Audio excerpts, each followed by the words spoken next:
আমি এখন খুব অভাবী, এত অভাবী লোক নাই। আপনি জিজ্ঞেস করেন তেমন লাগছে, এত কষ্টে আমি খাওয়া যাচ্ছে, কোনোদিন না খায় সারাদিন চলে।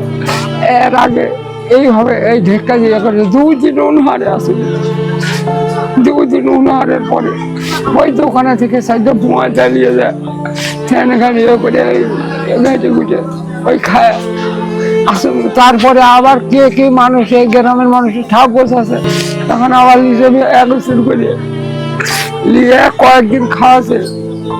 খাওয়াটা একটা লাথি দিয়ে কালকে একবারে রাত্রিরে খাওয়াতে উঠেছি, আর তখন এই লাগেছে গেলাম এই ঝগড়াঝাটি রাত 12টা পর্যন্ত, সারা রাত হারাম একটু ঘুম পারিনি আমি।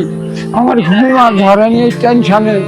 আল্লাহ আমি কাল কি করেছি, রাত কাটাচ্ছি, সকালবেলা হচ্ছে এই করে বসে থেকে তখন এই করে কি করবো, খিদে যখন লাগিয়ে গেছে তখন যা আমি এই যে ওই দোকানে ওই যে কয়েকদিন আগে চাল কিনেছিল, 1 পোয়া খাসুন না 3 পোয়া চাল আসিল, ওই ওটি থেকে আমি 1 পোয়া চাল আল দিয়ে ওই ঘাঁটি ঘুঁটি করে নিয়ে আমি খাওয়া যায়। এই অবস্থা আছি এখন। মানুষের দিলে খাইতে পাবো না, দিলে খাইতে পাবো না।